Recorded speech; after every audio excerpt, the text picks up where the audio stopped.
I've seen a lot of change, been through a lot of pain. Some things are not the same as they were a year ago. Well, good morning. Welcome to the Homeschool Counseling Network vlog. Today we have with us Natalie Mack. Natalie has so many accolades behind her name, and she's one of the busiest people I have met, as well as being a seasoned and veteran homeschooler and a mentor to me personally. But I'm going to let Natalie tell you all about who she is, her experience, and what she has got going on. Welcome, Natalie. Thank you for being with us today. Oh, thank you so much, Kimberly. You are a dear. I am so happy to be here. I am honored. So I appreciate you, love you, and we have so much in common. So I am, as you already know, Kimberly, but for the audience listening and viewing, I am a retired Navy chaplain spouse. So shout out to my male spouse mamas, and obviously we have been all over the world, living life, serving and truly loving it, even with the sacrifice that is obvious with military life. So we have 5 children, and we have been a homeschooling family within the military context for 23 plus years. I think I have to count in my head. So, 4 of those 5 were homeschooled to college. They are all now college graduates. And we have a rising 12th grader that we have one more year to just enjoy and mentor and you know, just hold on a little bit longer and then launch him to Yes. wherever the next path is. So that's in bulk about me. I have a couple of businesses, but we'll talk Mhm. about those at some point. But yeah, in general, that's who I am. So I'm excited to be here. Well, we are excited to have you. I will say I'm just going to give a few more of your accolades a little Oh, bit okay. because I want you to know how thankful I am to have you here and how beautiful the friendship and professional relationship that we have had has blessed Oh, me, thank and you. how I know that you can bless other homeschooling families out there. Oh, Natalie has an amazing TED Talk video talking about the impact of homeschooling with her signature catchphrase that I keep it in my head for when the days are long, even though the years are short. Let's get it done. And it goes yes. a long way, I'm telling you. So I'm going to put a link in the description box below to Natalie's TED Talk and a card up here because I hope that her TED Talk will bless you and inspire you the way it has me. I've watched it a Yes. couple of times now for those days when I'm like, okay, I just need a little bit of support, A a little bit of little oomph, reminder, right? a little oomph to remind me of why I do what I do. Natalie Yeah. also works with the Homeschool Legal Defense Association. She does have a couple of businesses, but we are also going to talk a little bit more later on about her latest launch, which is her nonprofit, the Yeah. Military Homeschoolers Yee. Association. So Yes, I'm so excited. proud of that. I have been praying over that and pouring into you for that to come Oh, to thank fruition you. Everybody because needs it, friends like you. Everyone needs friends oh, like you. Yes. ditto. Ditto back at you, and I appreciate it. Today, I am excited to have Natalie on because Natalie, like me, we are both professional counselors. And even though I'm going to give my little bit of discretionary statement here, Yes. my disclaimer, which is whatever you hear in this podcast is not going to be, or this vlog episode is not to be considered professional counseling advice by any means. Yada, yada, yada. Yes. So I will say Exactly. all of that and put my disclaimer below. Just have to Times say that. two. Times two. Disclaimer for me too. Today, Exactly. I Exactly. am excited to have Natalie with us to talk with us about something that is very near and dear to my heart. I always like to focus on, as we're both professional therapists, we're both counselors, even though we don't provide direct care service anymore. Once a helper, always a helper. Amen. So yes, we are big on advocacy and awareness and support and pouring into the homeschool community at large and into the professional counseling community at large. July is a very important month. We celebrate many different causes here in this month, but one that is very near and dear to my heart and is very important is National Minority Mental Health Awareness Month. So I invited Natalie to come on today as a fellow clinician and as a fellow advocate to speak to us about the importance of National Minority Mental Health Awareness Month, what it is, and why it is important. Yes. So I'm excited to be here, as I said earlier. And Kimberly and I talk often when when We we're do. both free at the same time. And so when she asked me to come on and speak about this, I thought, wow, what an honor, because uh, you know, mental health discussions in general are challenging to have. Yes.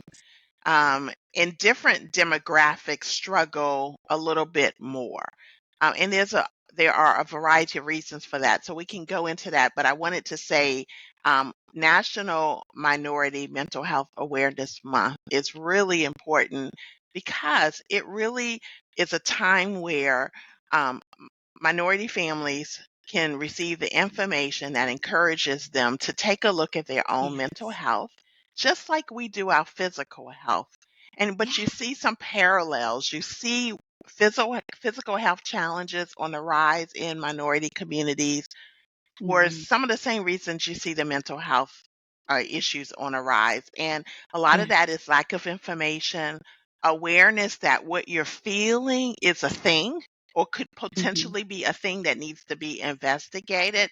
Your mental health is the same, right? And so if you are struggling over time, it becomes almost like just a norm for you where you don't really realize, oh, this is something that has been diagnosed somewhere in some book, and I could probably get some help. Like you start to hear more during this particular month of July. And so I always celebrate these awareness months because Mm-hmm. life is so busy and we are all going in so many different directions. And so to really have a centered, focused time on a particular cause and issue that is so important. I'm definitely thankful that we have this particular month for that cause. I agree. I agree. And as far forward as we try to move with it, as far as getting people comfortable in general to discuss mental health, there still seems to be that little bit of a taboo of, oh no, we don't talk about Bruno. We don't talk Yes, about right. these issues right here. We just kind of Yes, handle this in house, or we're yes, not going to share our business. I'm just speaking from a Southern woman, as my mama right. would say. No, we Yeah, don't share our business. We don't don't share talk about that. our laundry, right? Don't share our dirty Exactly. laundry, you know? And that's the thing. It's not dirty laundry though, really, Right. but in my community as an African American, which fits into the minority population, obviously, Yeah. yeah, mental health, Bruno, like you referenced, Mm-hmm. no one talked about it. Bruno just Mm-hmm. was Bruno, right? But Yes. Bruno could have gotten help. You know what I'm saying? Yes. And the family Yes. that was impacted by Bruno not knowing and not getting help, that family could have had a better quality of life as well. So it's really great. So thank you for having me here. This is a good discussion. It is. And I'm so grateful that and you are probably everyone's busy. I know that, but lately you have so many plates spinning. You were probably one of Penny, the you see the plate? busiest. I I, do. Personal I am and catching them professional. invisibly. Like you don't see me, but I'm like, oh, that's getting ready to fall. Oh no, just joking. People probably saying, oh my gosh, this lady, she has challenges. Probably so. Yeah, to see you when you're not smiling. So it's Oh, always, and I'm sure there are I'm times when you're thankful. God not. is We all good. have those moments. But Yeah. Yep. but All yes, human, right? we are all human. We all have our moments when those days are, Hmm. oh my goodness, you're like, if I can just get to the end of this day and get to bed and get a Yes. good night's rest, Yes. tomorrow is Yes. a new day and his mercy is Yeah. new every His day. And I'm mercy. grateful for that. Yes, his mercy is new every day, but you gotta claim it and you gotta pray for it and you gotta believe it, right? So, Yes, you do. anyway, that's a whole nother discussion. See, we can No, segue, that we is can a whole swirl. nother discussion. But back to the awareness of it. What would you Yeah. say to someone who might still be struggling with that, the fear of that stigma or the fear of if I'm seeking services or, or in all honesty, it comes down to a lot of stigma and fear of labeling. A lot of people, Yes. labels have that double edged sword. So, can you speak to that a little bit as a clinician? Yes. So I think that people are so concerned about perception. Hmm. Mental health, you make the choice to seek help. You don't need to necessarily share it with everyone, right? And a lot Yes. of times I think there's value in being aware of who you invite into your circle and who you share the information with, because they may not be people who can validate your choice to seek mental health care. And so I'm not necessarily advocating that you keep everything a secret, because that's a whole nother level of maybe dysfunction, right? But I Hmm. definitely think that it's a private decision, right? But Hmm. I think Hmm. that as we continue to bring this awareness, right, to Hmm. our community, to the larger, world. It's really important that we encourage people that this is a private decision. You can seek help. Do not allow yourself to not seek help because of your concern about being labeled, right? And no one really knows. No one really knows. And that's the Mhm. thing that I think people forget. You're so aware of other people that I think you forget that they don't really know anything that you don't tell them, right? So That's true. you can go ahead and go forward with that. I think that, you know, helping families and helping minorities kind of have a vision of the possibility of how life can look so much more fulfilling. So, Mhm. so different, not so weighty. You can have, therapists come alongside, right? A good therapist is going to come alongside you Yeah.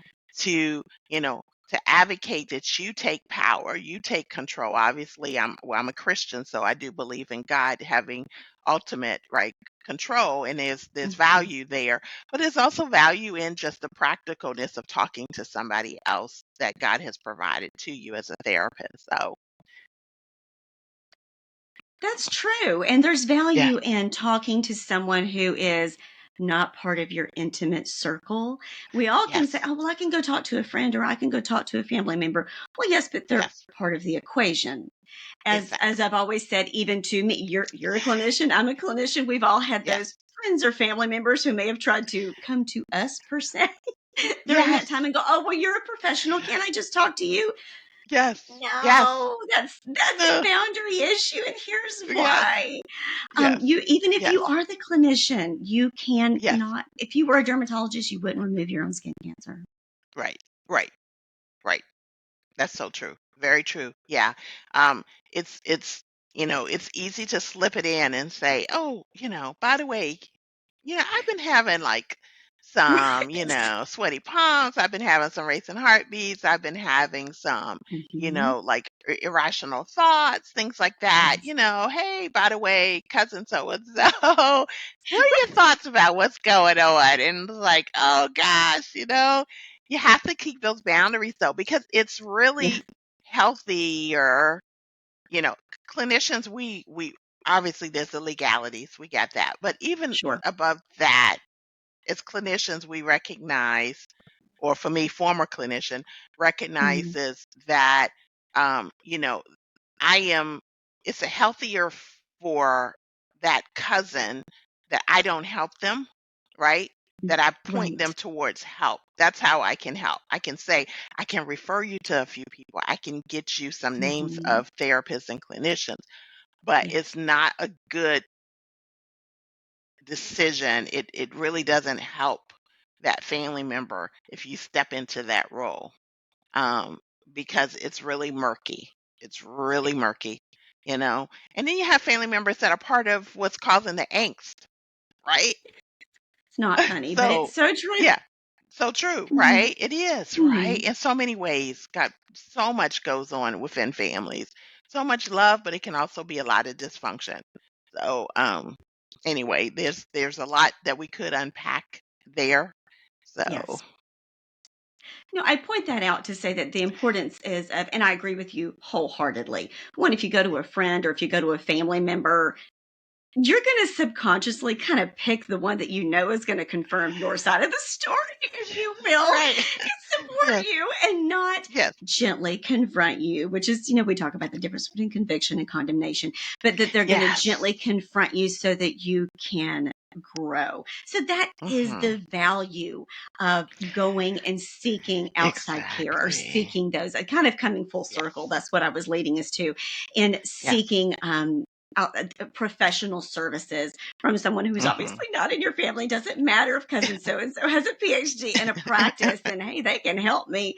No, it Right. doesn't kind of work that way. But having an Right. awareness of one that removing the stigma. That Right. there are times when all of us with that, if you need, and it's such the old example, but we've always used it, and most clinicians are familiar with it. If you had diabetes, you would Hmm. go see a professional and you would take insulin if you needed to, Right. and you would properly monitor Right. your diabetes. You would monitor your blood pressure. Right. Mental health Right. is no different, and it's sometimes It's actually no more different. vital to take care of that, Yes. especially in a Yes. second form of minority population that I would point out, because you've got Yes. your foot in several camps, Yes. military homeschoolers. Yes. Yes. Yes. Definitely.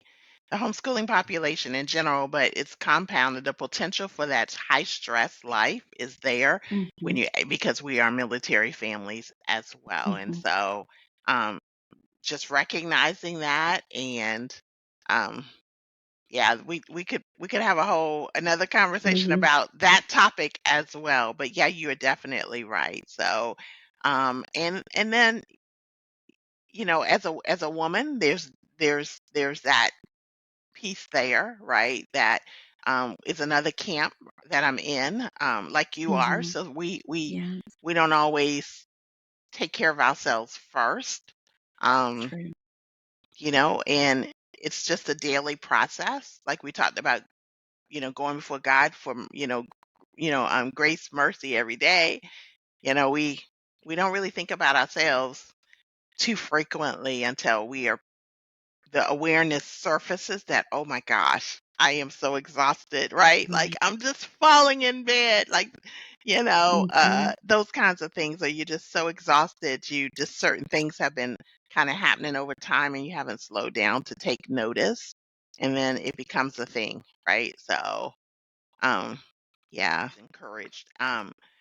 There are some challenges that I would mention. I think, uh, you know, um, within minority populations, sometimes the socioeconomics aren't necessarily on par. mm-hmm. And so you have those that's total, that impacts that quality of life, which then Yes. has the high stress level. Yeah. And so um, the other is the healthcare, right? Having adequate Mm-hmm. healthcare that will be able to provide the coverage that you need for those therapy sessions or whatever it might be, medications, whatever it is within the mental health arena. And so those two arenas, the low socioeconomic possibilities, and I'm generalizing, right? Obviously, Yes. not every minority is in a low socio economic demographic. But there's a preponderance. There's a high percentage that Yes. are, right? And so, Mm-hmm. and a high percentage that may live in more of the inner city areas, which has Mm-hmm. its own type of life. Like I am near Washington, D.C. I live in the suburbs of Northern Virginia. And, there's such a difference when I go from my Northern Virginia suburban with grass and backyards and soccer fields, right? And Mm-hmm. space into the city. Now, I love Washington, D.C. There's so much to see and so much that's free, right? And I love it. Mm-hmm. But it's a different experience. And I'm not saying it's better or worse. It just is different, right? And it has its own Mm-hmm. set of stressors. So, in some parts of the city, you can see a big difference from other parts of the Yes. city. And so those that are living in some of the more poverty-stricken areas tend to be high in the minority camp, right? And Yes. so, you're in a community that has the stigma, has the concern, a fear of being labeled. You have potential for lower socioeconomic situation, and then that spins on into you may not even have adequate health care or health care at all. So, there's a lot of things that impact that. So this month, this awareness month is really key to helping individuals in any of those situations find help in spite of those, right? There's plenty of Hmm. resources that are saying, tap into us. We are available. So I just wanted to kind of put that out there in recognition of Yes. some of the challenges, right? No, and I'm glad you did because that is something that we are actually working on at the Homeschool Counseling Network is Mhm. increasing our latest directory where we have a newest directory we've added for free and reduced cost healthcare services, Awesome. or I'm sorry, mental health Awesome. care, not healthcare, mental Yeah, health right, right, care right. resources. And we're looking to include Fabulous. it through all of the United States. Eventually, Oh, we that's will good. Good expand work. Yeah. thank you, globally and things like that, but I'm still learning. I have to learn about the licensure and the credentialing of everything that's Right. outside of the United States. So for right now, until I can Yes. expand my team, that is what our goal is, and Yes. that is what the Homeschool Counseling Network was founded on, to bring these Yes. free and reduced cost resources to communities that need them the most, where they can That's benefit the awesome. most. So I I will love it. definitely put a link to our latest directory. We've almost got Okay. something in all 50 states Oh, listed that's to the newest great. directory. Yes, Yeah, so I that we love can it. Wow. support that. But you Okay. touched on that, and that was where I was definitely wanting to go. Was it's Okay. not. It doesn't exist in a vacuum. It's Mhm. not a simple solitary issue. There's many Right. different things that have contributed to Right. the bigger issue, and that's Right. why having a month dedicated to it is so Mhm. important. Very much so. I agree. Yes. Yes. Well, Natalie, thank you so much for. Was there anything else you had wanted to add, or before we close? Yeah, no, I just wanted to say I'm really excited for you and how the Homeschool Counseling Network has taken off. I remember when we used to talk and I was like, Kimberly, you need to do it. And you're like, well, I was thinking and I'm praying, and here you are launched and past launched and doing all these great things and creating directories and making impact, lady. So shout out to you. That is to be celebrated. So thankful to God. Praise God for it. Thank you, Natalie. I appreciate God keeps putting people in my path to encourage me and lift me up. And like a very dear friend of mine, Jody Ellis from Serve Homeschool Outreach, it's a Yes. co-op that's focused on just service in Louisiana. That's what their co-op is centered around. It tells me God is a gentleman. He will wait Yes. on you. You know, he'll come back and Yes. poke you just a little bit and go, "You ready? Oh, okay, I know you can do this. You're ready." But thank you so much for encouraging me and pouring into me. I do appreciate it because I don't do it for me. I do it for his glory Yes, always. I know you do. I And know you do. It shows. It shows. oh, thank you. May God continue to bless all of your efforts. I would like to give a little shout out of one thing, and we're going to talk more about it, but it's just launched. I'm going to have Natalie on again. Natalie has just Mhm. launched her military, I'm talking over, it's tripping over my own tongue today, Military Homeschoolers Association, where they Yeah. empower military families in their homeschooling journey. Just Yeah. trying to focus on just one state that I live in and make sure I've got my ducks in a row. I couldn't imagine. And some of them are a pigeon and they're off, somewhere else, completely lost. Yeah. I couldn't fathom what it must be like to uproot and move every 3 years and then try to do it all Right. over again. Do it all But when again. you listen to Natalie's story, she makes it look easy. She's not going to tell you it is, but she No, makes it it wasn't look easy. easy. Yeah. It wasn't easy. Yeah, you're right. It was not. I don't want to ever mislead anyone or Hmm. characterize things as, oh, it's simple. Even when my mantra is like, let's get it done, it's still with an awareness of the struggles, the hardships, the challenges to it. But, focus on the goal, focus on where you want to land. And then in that process, get it done. So, yeah, So true. Let's get it yeah, done. Well, thank you yeah. so much for being here today, Natalie. I really appreciate it, and may God continue to bless you and all of your endeavors. Thank you so much, Kimberly.